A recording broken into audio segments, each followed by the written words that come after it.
We joined the board in June 2022 after, of course, a very, very competitive recruitment process. And we were very, very delighted to join the board. And immediately we joined the board as a board. Our key interest was really to define what we wanted to do for the next 3 years. First of all, it's been a fantastic 3 years. We've gelled as a board, people who have diverse thoughts, but all have a commonality in terms of convergence of how to take forward the agenda of the board. We had a golden opportunity because the first strategic plan was just coming to an end, and there was need to develop a new, the second generation. And we took that opportunity to really express our vision through the strategic plan. We have people from the private sector, that's me, we've got investors, we've got government people, we've got academia, all coming together, lawyers, for example, all coming together with very strong opinions, but united in a passion for, to make KeNIA, really, really thrive. Because at the heart of it, we all believe that innovation is what's going to be needed to success. So I think it's been quite a journey, lots of discussions, lots of debates, lots of strong opinions, and I think that's helped us get to where we are. 1.5 years ago, we launched the 10-year master plan, which has huge targets on terms of the sectors we'd like to grow, but also huge targets in terms of the finances we'd like to be able to be seen in the country. We are going to just implemented the second year, almost going to the third year. We'd like to see that as we move to the next 3 years of this institution, we have laid a very strong foundation for the institution. Point number one is around mainstream innovation among the policymakers. It's easy to always feel that we are comfortable, and we've done this in the past. But as the innovation space evolves, you've got to change your game. And we have to have the capacity to do so. And one of the things we are strengthening is building capacity among policymakers to drive innovative policies. The functions of the secretary of the board revolves around guiding the board to make decisions. The board makes significant decisions within the shortest time possible. That's how it's structured. But they don't have much time, but they make decisions that have far-reaching effects within the shortest time possible. There have been quite a number of universities that have come up in the last 10 years.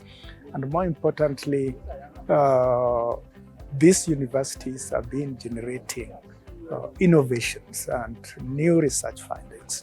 Traditionally, these findings have been disseminated through publications and presentations in various conferences.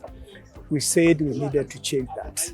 Publication is good, participation in conferences is good, but conversion of those innovation and research findings into products, into businesses was more important. The second, of course, creating enterprises. We need enterprises so that we can move from economy based on export of raw produce to economy based on really export of value added. Value addition always require technologies, require innovation, but more importantly, to make research relevant to the society. We celebrate the graduation of the 14 vice chancellors from the Entrepreneurial Leadership Leaders Training Program. This program is a testament to the power of leadership, vision, and collaboration in reshaping the future of higher education in Kenya. This program, championed by Kenya National Innovation Agency, is a testament to the bold vision we share for our education sector. This administration, led by His Excellency President Ruto, is built on 5 key pillars. One of the key pillars is what we are doing today, a digital superhighway and creative economy. We have supported the universities and research organizations to prepare master plans to help them coordinate internally the process of commercialization and specifically intervene in terms of policies, but also in terms of vision visioning, what do they want to see as a university? We've launched the Kenya Innovation Week, which I think has become probably one of the biggest startup events within this region, increasingly drawing not just Kenyans from across Kenya, but across the region, even as far as South Africa and North Africa. When Kenya Innovation Week started, it was, I think it was an idea that our CEO had. And now when I look at it, with the Kenya Innovation Week, the kind of respect, the kind of attendance from high-level government, president, international, but along with that, we haven't lost the heart of it being the startups, the young innovators, all together brought in a platform. So I think Kenya Innovation Week is probably one of the pride and joys of how it's happened, but also that combination where, we're really believers in Kenya, not, sort of Nairobi Innovation Week or a certain city, and how we've managed to bring innovators from across the counties together and sort of interact with people from government, from academia, I think has been truly inspiring. This is my third time to come to Kenya Innovation Week. When I came into office in 2022, I remember we attended a session at Sarit Center. And I have participated, and I have been a keen follower of innovation in Kenya, because I find in innovation and the whole space around what can be achieved and what can be done, a very important space for solving the most pressing problem that we have in our nation, that is of unemployment. Innovation Agency is the catalyst. It is the institution that is going to be able to move this research and innovations from shelves, from gathering dust, to actually creating jobs and creating wealth for our country. And if we remind ourselves here, some of the richest young people in the world were actually helped, or they were able to harness their ideas when they were in the university. There is also the SEAL Summit, where we are talking about how do we transform our academia to become entrepreneurial institutions. Academia here is the universities, tertiary education, and research institutions, where there's a lot of, they are very robust in terms of their role as a knowledge base, but how to translate that knowledge into the mainstay of the national economy has been a huge challenge. And I think we've made a lot of progress in beginning to build that foundation for a proper knowledge economy to thrive. We appreciate the fact that Kenya is hand-holding us to remove the gown and walk into the town and touch the lives of our people by generating new knowledge and being able to commercialize the technologies that arise from this, so that they really touch the lives of our people and influence the activities of our industries. Kenya has created a lot of mini Kenyas, and there's nothing as powerful as that you can create mini Kenyas within the universities, moving to create mini Kenyas now within the startup economy, and even bringing the coalition of partners to work together on a like-minded approach towards achieving the initiative. I look at the funders now getting a lot more coordinated on driving one common agenda on innovation forward.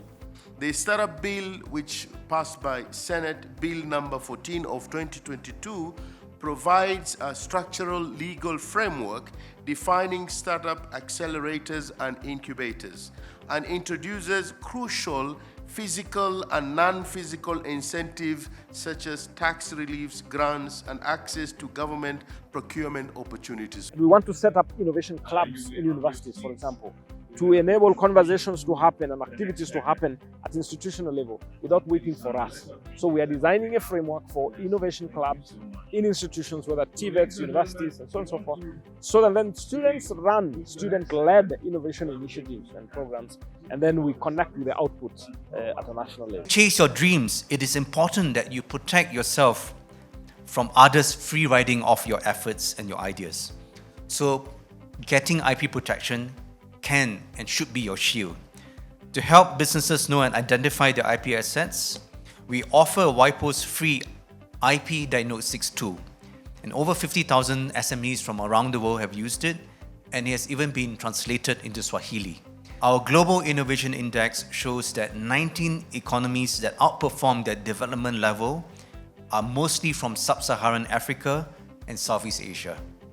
And simply put, more people in developing regions are creating, innovating, and actively shaping the future. The second big trend, and I think you see this in Kenya as well, and I certainly saw this in the startups, is that digital innovation is combining and merging with industrial innovation and even with creative innovation to shape new products and services. As we leave this institution, as our term comes to an end, the numbers of technical staff has increased, but the sheer numbers of staff at KeNIA has increased. The CEO will tell you when he joined just almost a year or so before us, actually 2 years before us, he was the only staff. Now we live with a new establishment of over 100, but with staff who are close to 50 people who are there at the agency and still growing. So in our aspirations going forward is the improvement of our ranking and positioning globally. One of them is the Global Innovation Index, where we think we will do a good job in moving the global ranking of Kenya. Currently, we're somewhere around position 96, which is not where we belong, and everybody knows. Part of it has to do with the way we manage data and the consolidation and coordination of data. So that's one area we want to improve.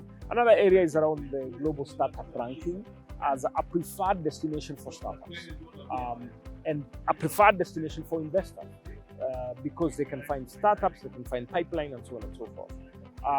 I am also very keen as we move forward to make institutions of higher learning, TVETs and research centers as engines that produce startups. There are quite a number of exciting things that are happening in the universities. They should build on that and ensure that those good ideas are domesticated within the institutions. Institutions are about leaders. Today we are here, Tony is there, but next time we may not be there. And this is why our prayer is now to put more effort so that some of these activities are mainstreamed, either through policy, national policies, or by the institutions that are involved, so that they can be able to run with this, particularly the big things that we have achieved around those two pillars. I think we've done a great job talking to the startup ecosystem, supporting them. Academia, they're on board. The policymakers, they're coming on board. Nowadays, the word startup comes out of even the president's speeches more frequently, and he's the first president to start talking startup. We look at the growth, you look at the job creation, you look at how many new entrepreneurship have come up simply because we created an enabling environment. That for me would be the big picture of success. Private sector onboarding and translating them to have a very meaningful way of working together with us in creating our overall impact, and we get ourselves to leading in the competitiveness as measured by the Global Innovation Index as one of the measures. But importantly, how many new jobs have we created, have we catalyzed to be created out of innovation? With a few weeks ago, we were having a conversation with the CEO and looking at the financial growth of the institution from just under 100 million to a lot, close to almost $1 billion in terms of projections. So I think we've had huge growth in terms of mandate delivery, we've had huge growth in terms of human resource, and we've had huge growth in terms of resource mobilization. KeNIA, it's been a lot of heavy lifting, and I think we're ready to start saying this plane, it's not taking off, it has taken off. It now just needs to be able to get the acceleration so that we're not supposed to be building SMEs, we're supposed to be building multinational companies, because jobs creation is the focus of why we exist. Focus on technology to link it to what KeNIA needs. So it's technology for agriculture, it's technology for health, it's technology for helping MSMEs, SMEs, and business growth is number one. And second, I think it's about breaking silos. A lot of good things are happening in KeNIA. University students are doing good work here, industrialists are doing good work here, investments are doing good work here, government might be doing some things here, academia is doing things here. how do we bring all these different people and keep bringing them together to exchange ideas and to speak in a language that they understand? I think those are the things that we need to focus on, which is stop trying to do everything ourselves, stop trying to build new things, launch new things, work with what we already have by breaking those silos. And it sounds easy, but it's not. Looking at the progression from 2023 to 2024, the Cash Award Prize that we received, we invested in Xsense motion capture systems and a quantum mock-up meta-gloves that we've used to collect very accurate, realistic sign language motion that we use to train our technology and to pump very hyper-realistic and very precise sign language data without compromising the principles of Kenya Sign Language. It was actually a great feeling to actually be honored by the President for the efforts that we have done, and just receiving that amount of funds that is actually helping us boost our operations and increasing our capacity is actually something that was an opportunity of a lifetime.